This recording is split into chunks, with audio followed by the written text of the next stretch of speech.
그런데 우리가 이렇게 말하는 복은 어떤 복을 말하는 것이겠습니까? 아마도 이 땅에서 잘 되는 이제 그런 복을 의미할 거라고 생각을 합니다. 그래서 내가 하는 비즈니스가 아주 잘 되고 자녀들도 잘 돼서 좋은 학교에 가고 좋은 직장을 갖고 또 결혼도 잘하고 또 가족들도 모두 다 건강하고 이렇게 만사 형통한 그런 복을 우리가 바라고 이렇게 새해 복 많이 받으세요라고 인사를 나누며 복을 빌 거라고 생각을 합니다. 오늘 우리가 읽은 이제 시편 1편의 말씀은 복 있는 사람에 대해서 우리에게 교훈하고 있습니다. 그런데 오늘 우리가 읽은 이제 본문에 나와 있는 복은 우리가 생각하는 것과는 조금 다른 것 같습니다. 하나님이 우리에게 말씀하시고 약속하신 복은 뭐냐면 하늘의 신령한 복임을 우리가 깨달아야 알 줄로 믿습니다. 여러분들은 이 세상에서 잘 되는 복 그리고 하늘의 신령한 복 어떤 복을 받길 원하시나요? 둘 다 받아야 됩니다. 그죠? 둘 다 받아야 돼요. 그런데 내가 만약에 하나만 내가 선택을 해야 된다면 우리가 먼저 선택해야 될 것은 뭐냐면 하늘에 속한 신령한 복을 우리가 선택해야 될 줄로 믿습니다. 그래서 오늘 시편 1편의 말씀을 통해서 또 오늘도 우리에게 주시는 하나님의 말씀을 우리가 함께 나누기를 원합니다. 1절 말씀을 보시면 이렇게 성경은 말씀합니다. 복 있는 사람은 악인들의 꾀를 따르지 아니하며 죄인들의 길에 서지 아니하며 오만한 자들의 자리에 앉지 아니하고. 오늘 우리가 본 이제 본문의 첫 번째 단어가 뭐죠? 첫 번째 단어가 뭡니까? 1절에 복이라는 말이죠. 복. 이 복이라는 말은 이제 히브리어 원문을 보면 아슈레이라는 말인데 그것을 그 단어의 뜻을 번역을 하면 행복이라는 뜻입니다. 우리가 복하면 블레싱을 떠올리기가 쉽지만 실제로 성경에서 나와 있는 그 단어의 그 기본적인 뜻은 행복이라는 거죠. 그래서 시편 1편 1절의 말씀을 보면 어떠한 사람은 얼마나 행복한 사람인가 이제 이렇게 이제 번역을 할 수가 있는 겁니다. 그래서 그 NASB 성경책을 보시면 그 부분을 어떻게 되어 있는가?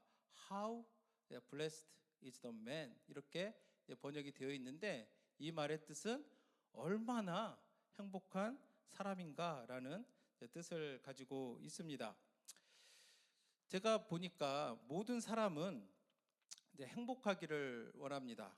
또 대한민국 헌법 10조에 어떤 것이 있는지 아시나요? 대한민국 헌법 10조에는 놀랍게도 행복 추구권을 이야기를 하고 있습니다. 모든 국민은 인간으로서 존엄과 가치를 가지며 행복을 추구할 권리를 가진다. 국가는 개인이 가지는 불가침의 기본적 인권을 확인하고 이를 보장한 의무를 가진다. 물론 학교 다닐 때 다 배우셨을 거라고 생각을 하는데 말씀을 보면서 헌법에 이렇게 행복을 추구할 권리를 보장해 놓고 있다는 것이 굉장히 놀라웠습니다. 여러분들 어떠신가요? 우리나라 헌법에 모든 개개인이 행복을 추구할 권리를 가진다. 그래서 봤더니 어떻게 이런 그 이야기가 들어갔는가 봤더니 미국의 독립선언문에 처음으로 행복을 추구할 권리를 명시했다라고 합니다. 그래서 1976년 7월 4일에 독립선언문이 이제 낭독이 되는데 그때 뭐라고 하냐면 모든 사람은 평등하게 창조되었고 창조주는 몇 개의 양도할 수 없는 권리를 부여했으며 그 권리 중에는 생명과 자유와 행복의 추구가 있다라고 이렇게 적시되어 있습니다. 이런 그 권리가 1776년이니까 얼마나 오래전 일입니까? 그 시절에 이 독립선언문에 이러한 것들이 등장할 수 있었던 것은 아무래도 이 땅 미국이 성경적인 기반 위에 세워진 국가이다 보니까 그 하나님의 말씀에 영감을 받아서 이런 글귀가 그곳에 적시되지 않았는가 그런 생각을 하게 됩니다. 근데 중요한 것은 뭐냐면 우리나라 헌법에서도 모든 사람이 행복을 추구할 권리를 보장하고 있고, 그리고 미국도 독립선언문에서부터 오래전부터 모든 개개인이 행복을 추구할 권리를 가지고 있는데, 문제가 뭐냐? 사람들이 그렇게 느끼냐는 거예요.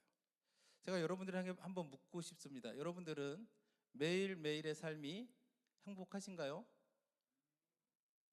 고개를 젓는 분들이 계세요. 왜 그럴까? 미국인들의 이제 통계를 한번 보았습니다. 시카고 대학에서 이제 2020년에 성인 2279명을 대상으로 조사했는데, 나는 매우 행복하다라고 응답한 사람의 그 수가 굉장히 급격하게 최근에 줄어들었다고 합니다.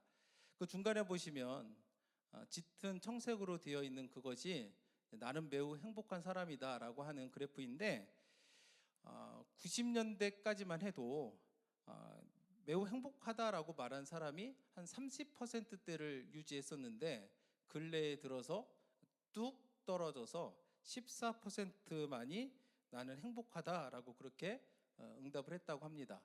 반면에 나는 행복하지 않다, 이제 맨 아래에 오렌지색으로 그려진 그래프가 나는 행복하지 않다라는 그 응답은 최근에 들어서 이렇게 부쩍 높아진 것을 우리는 보게 됩니다. 사람들은 왜 그럴까요? 국가는 행복할 권리를 헌법으로 보장하고 있는데, 사람들은 왜 내가 행복하다라고 느끼지 못할까요? 2024년도 글로벌 행복 지수를 보면 한국의 순위를 보았습니다. 몇 위냐면 52위에 한국이 이제 그 랭크가 되어 있는데, 한국보다 위에 있는 나라들을 보면 한국보다 경제적으로 못 사는 나라들이 있습니다. 그리고 이것을 통해서 우리가 깨닫게 되는 것은 뭐냐면, 꼭 경제적으로 잘 사는 것이 우리에게 행복을 보장하는 것은 아니다라는 것을 우리는 깨닫게 됩니다. 1989년도에 한국에서 행복은 성적순이 아니잖아요 라는 그 영화가 이제 개봉을 했었습니다. 기억나시나요? 당시에 한국에서는 좋은 학교 가는 게 행복인 줄 알았는데, 그 영화를 통해 가지고 진정한 행복은 그것이 아니구나라고 하는 큰 울림을 이제 한국 사회에 전해 주었다라고 생각을 하게 됩니다. 그렇다면 우리는 어떻게, 그리고 어디에서 참된 행복을 찾을 수 있을까?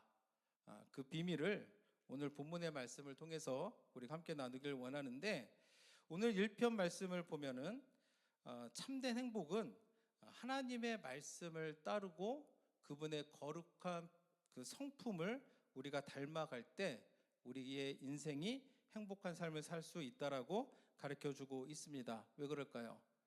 우리가 생각하면은 내가 가진 것이 많고 누리는 권세가 있고 그래야 행복할 것 같은데, 그게 아니라는 거예요. 하나님을 따르고 그분의 형상을 닮아갈 때 우리는 참된 행복을 누릴 수 있다.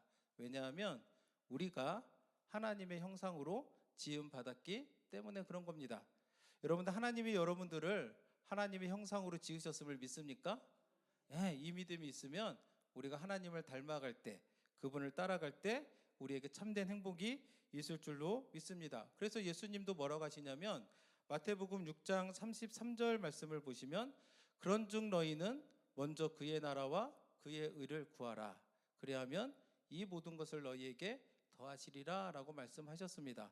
우리가 하나님 나라의 자녀이기 때문에, 하나님의 형상으로 지음받았기 때문에 우리가 먼저 할 것이 있다는 거예요. 그게 뭐냐면 하나님의 나라의 의를 먼저 구하면 그 다음에 필요한 것들은 하나님께서 공급해 주실 것이다라고 약속을 하고 있습니다. 그래서 우리가 그 복 있는 사람의 특징을 알아보기를 원하는데, 1절 말씀을 다시 한번 보도록 하겠습니다. 복 있는 사람은 악인들의 꾀를 따르지 아니하며 죄인들의 길에 서지 아니하며 오만한 자들의 자리에 앉지 아니하고, 이렇게 말씀합니다. 처음에 보시면 이제 따르다는 것은 뭐냐면 이제 쫓아가는 거죠. 그리고 그 다음에 동사가 뭐냐면 서 있는 겁니다. 그리고 마지막에는 뭐예요? 앉아 있는 거. 이렇게 그 사람들의 모습을 형상화해서 복 있는 사람이 하지 말아야 될 것을 알려주는 거예요. 그래서 악인들의 꾀를 따르지 않고 죄인들의 길에 서지 않고 오만한 자리에 앉지 않는, 이게 뭐냐? 우리가 누구를 만나고 누구와 어울리는지를 생각해 보라는 거예요. 여러분들은 누구를 만나고 그 사람들을 만나서 무슨 일을 하고 또 그 사람들을 만나서 어떤 대화를 나누고 계십니까? 생각해 보셔야 돼요. 그들을 만나서, 내가 자주 만나는 사람들과 만나서 하는 말과 행동을 생각해 보시면서 그런 것들이 하나님을 기쁘시게 하는가 생각해 보셔야 되는 거예요. 그런 사람들을 만나서 내 삶 가운데 하나님의 거룩한 성품을 닮아가고 드러내고 노력하고 있는지, 그래서 내가 하나님을 영화롭게 하고 있는지를 우리가 생각해 보셔야 됩니다. 여러분들은 어떻습니까? 우리들의 신앙의 삶에서 내가 누구와 관계를 맺느냐, 누구의 말을 듣느냐 매우 중요합니다. 우리말 속담에 친구 따라 강남 간다 라는 말이 있습니다. 이것은 뭐냐면 내가 만나는 사람들의 영향을 내가 받는다는 거예요. 여러분들도 그렇지 않습니까? 아무 생각이 없다가도 누가 와가지고 뭐에 대해서 자꾸 얘기하면 내 마음속에도 그런 생각이 들 때가 있잖아요. 그죠? 그런데 제가 여기서 굉장히 중요한 영적인 원리를 하나 말씀을 드릴 텐데, 그 복음서에 보시면 혈류를 앓는 여인이 예수님의 몸을 터치하는 게 나옵니다. 그죠? 그랬더니 어떻게 됐습니까? 여인이 병이 나섰어요. 이게 왜 놀랍냐면 영적인 원리가 뭐냐면 정한 것과 부정한 것이 만나면 어떻게 되겠습니까? 둘 다 부정해지는 거예요. 그래서 정결 예식을 굉장히 중요하게 생각을 했습니다.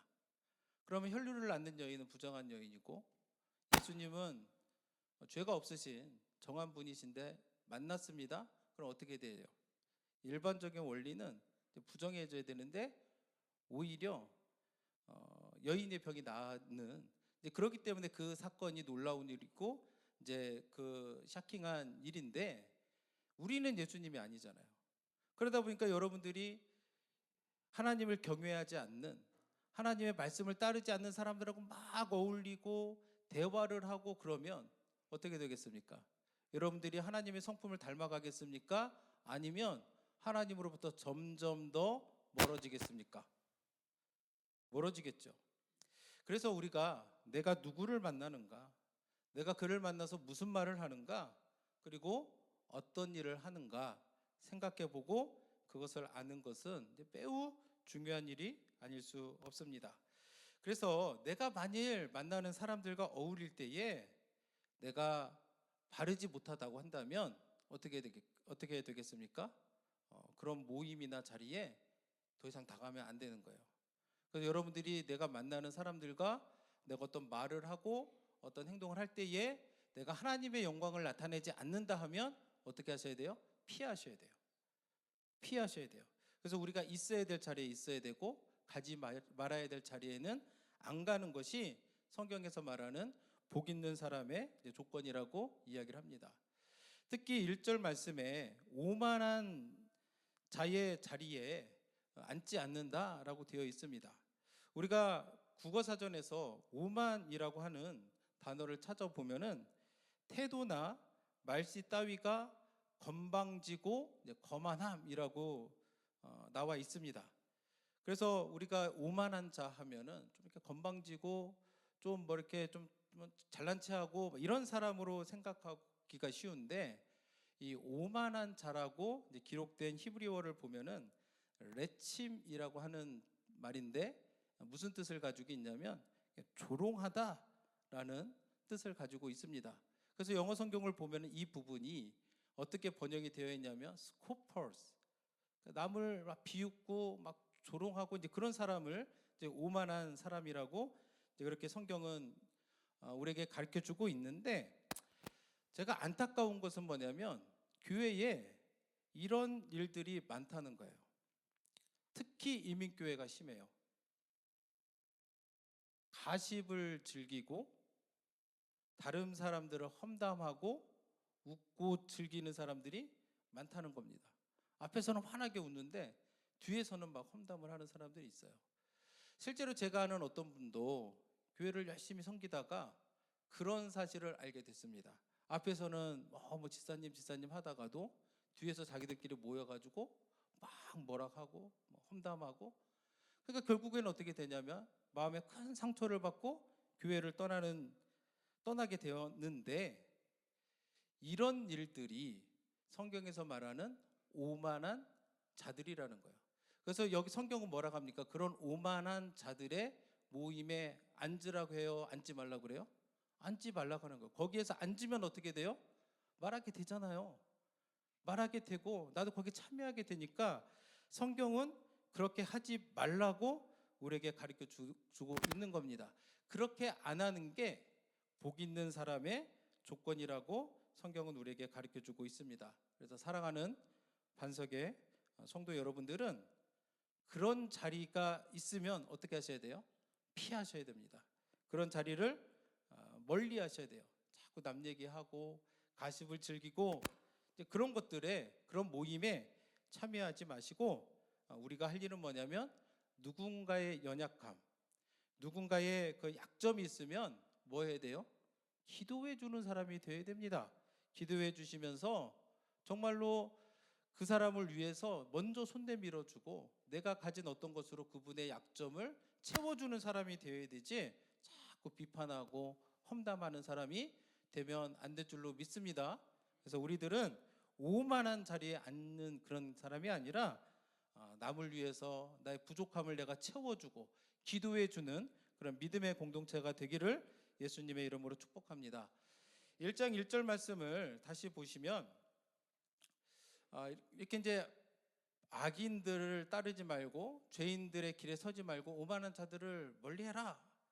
그렇다고 해서 우리가 안 믿는 사람들을 아예 안 만나면 되겠습니까? 그건 또 아닌 거예요. 우리가 잘 분별하셔야 됩니다. 그러면 나는 안 믿는 사람들 안 만날 거야, 이게 올바른 해법이 아니죠. 예수님도 죄인과 세리들하고 어울리셨다는 것들을 우리가 기억을 해야 됩니다. 하나님은 우리를 세상의 빛으로 부르셨지 그냥 우리들만 따로 이렇게 모여서 살라고 부르지 않으셨던 거예요. 그렇기 때문에 우리는 세상으로 나가서 그들에게 복음을 전하고 또 제자 삼는 일을 노력을 해야 되는데, 예수님의 경우를 보면은 누가복음 15장 1절과 2절 말씀을 보시면 모든 세리와 죄인들이 말씀을 들으러 가까이 나오니 바리새인과 서기관들이 수군거려 이르되 이 사람이 죄인을 영접하고 음식을 같이 먹는다 하더라. 당시에 세리와 죄인들은 사람들이 가까이 하기 싫어하는 그런 사람들이었습니다. 그래서 바리새인들과 서기관들, 이 사람들은 당시에 지도자급 계급들인데 그런 사람들을 멀리했어요. 그들하고 안 만났습니다. 그런데 예수님 어떻게 하셨습니까? 그들과 가까이 하셨다는 거예요. 심지어 음식을 같이 먹기도 했습니다. 음식을 같이 먹었다 이 얘기는 뭐냐면 어쩌다 한 번 먹은 거 가지고 이렇게 얘기하는 게 아니에요. 주기적으로 꾸준히 그들과 만나서 교제하셨다. 근데 중요한 것은 뭐냐면 예수님이 그들과 어울리면서 그들처럼 되지 않았다는 거예요. 그들처럼 막 변해서 죄를 짓고 막 이러지 않았다는 거죠. 반대로 그들에게 삶의 모범을 보여주시고, 그리고 하나님 나라의 백성으로서 어떻게 살아가야 되는지 가르치시고 그들을 바른 길로 인도하셨다. 우리가 본받아야 될 모습이 이런 거예요. 그래서 나는 무조건 안 믿는 사람들 안 만날래, 이게 아니고 만나더라도 우리가 복음으로 잘 무장되어서 그들에게 하나님 나라의 선한 영향을 끼치는 사람이 되어야 될 줄로 믿습니다. 두 번째는, 우리가 첫 번째는 피해야 될 거 말씀드렸고, 두 번째는 해야 할 것이 있습니다. 무엇을 해야 될까요? 2절 말씀을 보시면 오직 여호와의 율법을 즐거워하며 그의 율법을 주야로 묵상하는도다. 행복한 사람이 되기 위해서 첫째는 악인들의 모임에 가까이 하지 말라, 피해라. 두 번째는 뭐냐면 율법을 여호와의 율법을 즐거워하여서 그 율법을 주야로 묵상하라라고 그렇게 이야기를 합니다. 시편 1편은 누가 지었을까요? 다윗이 지었습니다. 다윗이 지었는데 다윗은 여호와의 율법을 매우 즐거워했다라고 성경은 가르쳐 주고 있고, 그렇기 때문에 그 율법을 주야로, 그러니까 밤낮으로 묵상했다라고 이야기를 합니다. 그런데 이때 다윗이 그렇게 즐거워했던 율법은 뭘까요? 토라라 불리는 모세가 쓴 5권이에요. 5권. 창세기, 출애굽기, 레위기, 민수기, 신명기. 이 5권을 굉장히 즐거워했고 그걸 주야로 묵상했다라고 이야기를 합니다. 되게 새해가 되면 많은 분들이 이제 마음속에 결단을 합니다. 내가 올해는 꼭 성경을 일독하겠다. 혹시 여러분들 중에 그런 결심하신 분 있나요? 아마 있을 건데 부끄러워가지고, 아니면 벌써 포기하셨거나. 그런데 우리가 이제 성경 읽다 보면은 출애굽기 21장 넘어가면서부터 좀 이제 분위기가 심상치 않거든요. 창세기 출애굽기 초반은 재밌거든요. 막 몰랐던 이야기들, 하나님의 그런 감동스러운 이야기 막 재밌다가 21장 넘어가면 처음 들어보는 말들, 한 번도 내가 생각해 보지 않았던 일들이 이제 성막에 관해서 막 기록이 되어 있고, 레위기 가도 한 번도 해보지 않았던 일들을 하다 보니까 우리는 이제 안 하는데, 다윗은 그게 너무 즐거웠다는 거예요. 5권이었는데. 근데 오늘날 우리는 이 성경이 몇 권입니까? 우리는 완전한 하나님의 말씀 66권의 성권을 가지고 있잖아요. 다윗은 우리는 힘들다고 하는 그 5권도 너무 즐거워가지고 그 말씀을 주야로 묵상했다고 하는데, 우리는 정말 그거보다 훨씬 더 많은 완전한 성경을 가지고 있는데, 우리는 그럼 어떻게 해야 되는가? 이 말씀을 우리도 즐거워함을 가지고 이제 묵상하는 사람이 되어야 될 줄로 믿습니다. 시편 19편 10절 말씀을 보시면 율법에 대해서 뭐라고 얘기하냐면, 금, 곧 많은 순금보다 더 사모할 것이며 꿀과 송이꿀보다 더 달도다. 여러분들도 동의하십니까? 그 119편 103절 말씀에도 이렇게 기록되어 있습니다. 주의 말씀의 맛이 내게 어찌 그리 단지요, 내 입의 꿀보다 더 다니이다. 무엇이 금보다 더 사모할 거라고 말했습니까? 하나님의 말씀. 무엇이 더 꿀보다 더 달다고 말했습니까? 하나님의 말씀, 그 성경이 꿀보다 더 달다라고 그렇게 이야기합니다. 그래서 다윗은 그 말씀을 붙들고 주야로, 밤낮으로 일생 동안 그것을 묵상했다라고 그렇게 되어 있습니다. 왜 꿀보다 더 달까요? 왜 이게 더 꿀보다 달까요? 왜냐하면 살아계신 하나님의 말씀이기 때문에 그런 거예요. 그래서 저도 여러분들이 성경을 볼 때에 하나님의 말씀이 꿀보다 더 달게 느껴지는 은혜가 여러분들 가운데 임하기를 원합니다. 그래서 이제 묵상이라고 하는데, 그것을 묵상하라라고 성경을 말씀합니다. 일반적으로 우리가 묵상하면 어떤 걸 생각합니까? 눈을 감고 머릿속에 뭔가를 생각하면서 뭔가를 깨닫는 거, 이런 것들을 우리가 묵상이라고 이야기를 합니다. 그런데 묵상이라고 번역된 히브리어는 하가라는 말인데, 그것은 무슨 뜻을 가지고 있냐면 읊조리다, 중얼거리다, 신음소리를 내다, 이제 이런 뜻을 가지고 있는 거예요. 그래서 성경이 말하는 묵상은 내가 조용히 아무 말도 안 하고 눈 감고 가만히 이렇게 생각하는 게 참된 묵상이 아니고 말씀을 읽는 거예요. 말씀을 소리내어서 이렇게 읽으면서 그 말씀 가운데 있는 의미를 우리가 더 깊이 생각해보고 그 말씀을 되새기는 것이 성경에서 말하는 묵상이라는 겁니다. 마치 우리가 음식을 먹을 때 음식을 막 후루룩 이렇게 다 넘겨 한 번에 넘기는 그런 게 아니라 천천히 씹으면서 그 맛을 음미하듯이, 우리가 참된 묵상이라고 하는 것은 말씀을 읽으면서 시간을 가지고 천천히, 그리고 주의 깊게 생각하면서 지혜를 얻는 것이 묵상이라는 겁니다. 그래서 성경에 보면은 성경을 이렇게 먹는다라는 표현이 있어요. 여러분 성경 먹을 수 있어요?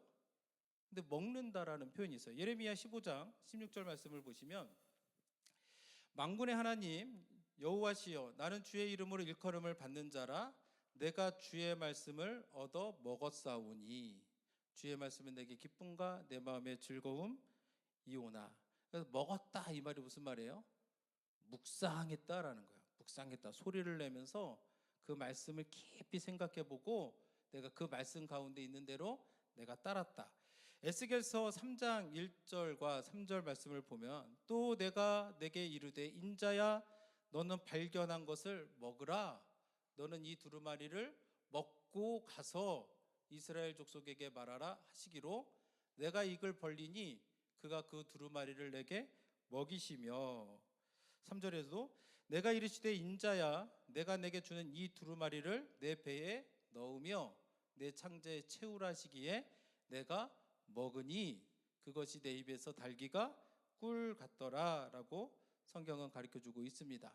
내가 그 말씀을 천천히 읽으면서 주의 깊게 내가 생각하고 그 뜻을 알고자 애쓸 때에 어떻게 됩니까? 그것이 내 입에서 달기가 꿀같이 되더라. 그래서 우리가 나는 성경을 읽는데 왜 꿀처럼 안 느껴질까? 왜 그럴까요?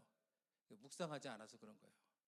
묵상하지 않으니까 아무리 산의 진미를 갖다 줘도 우리가 그것을 이렇게 씹으면서 그걸 느껴야 그걸 아는 거지 그냥 꿀꺽 삼켜버리면 얼마나 우리가 그 맛을 깨달아 알 수 있겠습니까?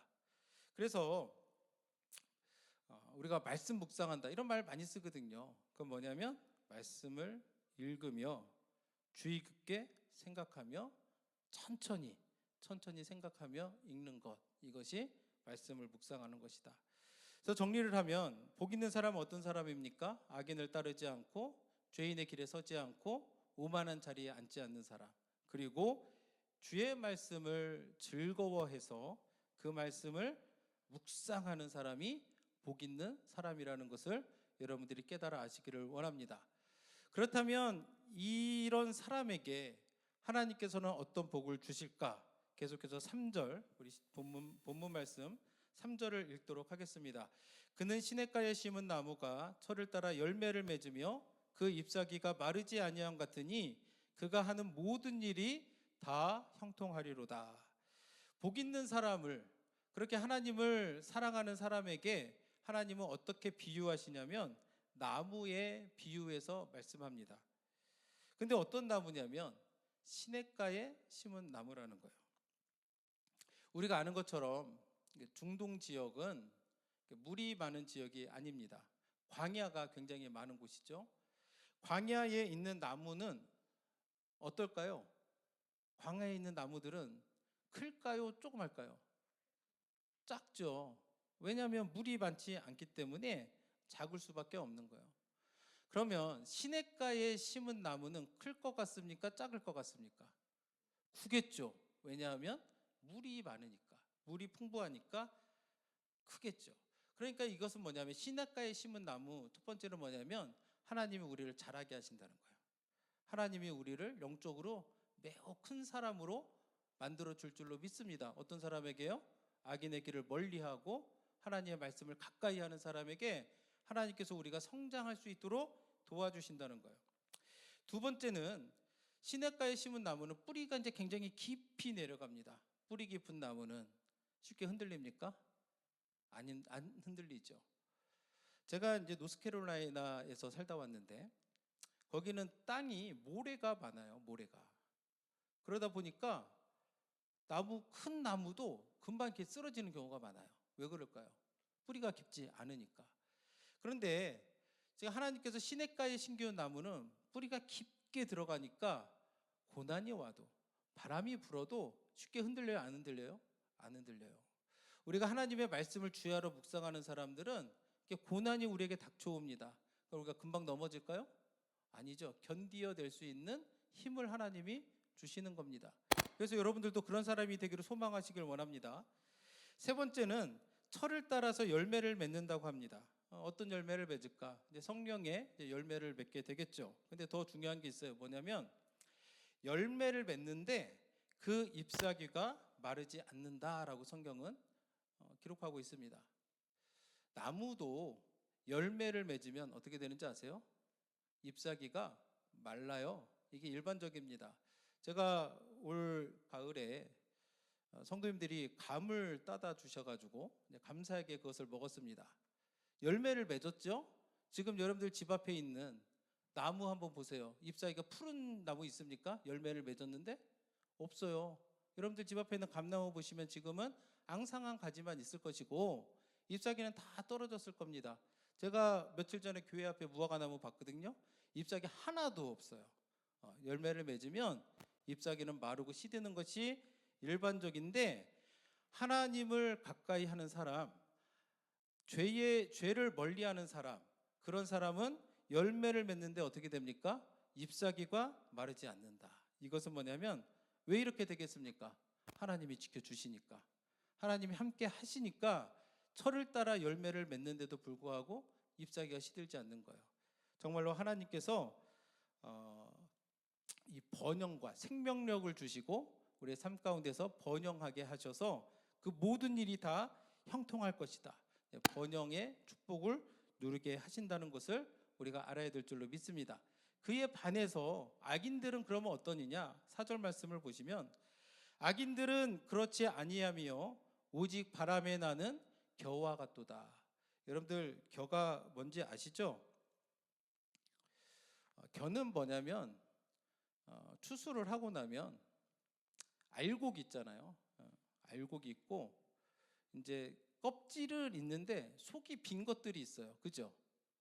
그걸 우리가 쭉정이라고 얘기하는데 이 쭉정이가 겨라는 거예요. 그러니까 농부의 입장에서는 이 겨가 많으면 좋겠어요, 나쁘겠어요? 아예 없는 게 낫지, 그죠?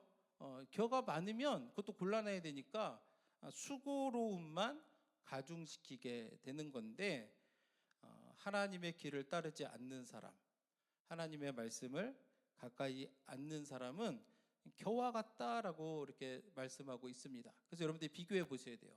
신학가에 심은 나무와 겨, 어떤 것을 여러분들 원하십니까? 시냇가에 심은 나무죠. 근데 그냥 겨만 되는 게 아니라 또 어떤 겨냐면 바람에 나는 겨예요. 바람에 나는. 바람이 불어올 때 겨가 자기가 어떻게 컨트롤할 수 있습니까? 아니죠. 바람이 이리 불면 저리 날아갈 것이고 저리 불면 또 저쪽으로 날아갈 것이고 그렇게 될 수밖에 없는 거죠. 근데 실제로 과거에 농부들이 알곡과 쭉정이를 구분할 때 어떻게 해요? 키에다가 그것들을 모아놓고 바람에 이렇게 던지잖아요. 그럼 바람을 타고 알곡은 그대로 떨어지고 쭉정이는 이렇게 날아가는 것처럼, 그런 면에서 바람에 나는 겨다, 이 말은 뭐냐면 하나님의 심판이 늘 가까이 한다라는 것을 의미하는 겁니다. 그러니까 바람에 나는 겨는 뭐냐면 악한 인생이기 때문에 거기에는 뭐가 항상 따라오는 거예요? 하나님의 심판이 따라다니는 거예요. 그래서 5절의 말씀을 보시면 악인은 어떻게 된다고 나와 있습니까? 심판을 견디지 못한다, 의인들의 모임에 가지 못한다 라고 분명하게 기록되어 있는 것을 우리는 보게 되는 겁니다. 그래서 오늘 말씀을 정리하면 우리 앞에는 두 가지 길이 놓여 있습니다. 어떤 길이냐? 의인의 길, 그리고 악인의 길. 그리고 그 결과는 두 가지로 나뉩니다. 시냇가에 심은 나무처럼 형통한 삶, 바람에 나는 겨처럼 심판이 놓여 있는 그 결과를 보게 되는데, 우리 시편 1장 1절과 6절 말씀을 보시면 복인된 사람은 악인들의 꾀를 따르지 아니하며 죄인들의 길에 서지 아니하며 오만한 자들의 자리에 앉지 아니하고, 6절에 무릇 의인들의 길은 여호와께서 인정하시나 악인들의 길은 망하리로다 되어 있는데, 첫 단어가 뭐예요? 복이죠. 마지막 단어는 뭡니까? 망하리로다. blessed and perish. 이 두 가지 선택지가 우리에게 있는 겁니다. 의인의 길을 가면 하나님의 축복이 따라올 것이고, 악인의 길을 가면 하나님의 심판으로 망할 수밖에 없다. 그래서 전 여러분들에게 묻고 싶습니다. 어떤 길을 가기를 원하십니까? 복 있는 삶을 살아내시기를 주님의 이름으로 축복합니다. 하나님을 가까이 하시고, 하나님은 어떤 분이세요? 우리가 지난주에 나누었던 것처럼 우리의 목자 되신 그분을 우리가 늘 의지하고 우리의 삶 가운데서 믿음의 길을 걸어가기를 원합니다. 그렇게 하면 하나님이 우리에게 주신 약속이 뭐예요? 시냇가에 심은 나무처럼 우리가 다 하나님 앞에서 복된 그런 인생을 살아가게 될 줄로 믿습니다. 우리 다 같이 오늘 말씀 생각하시면서 우리 마지막 찬양하고 함께 기도하는 시간을 갖도록 하겠습니다.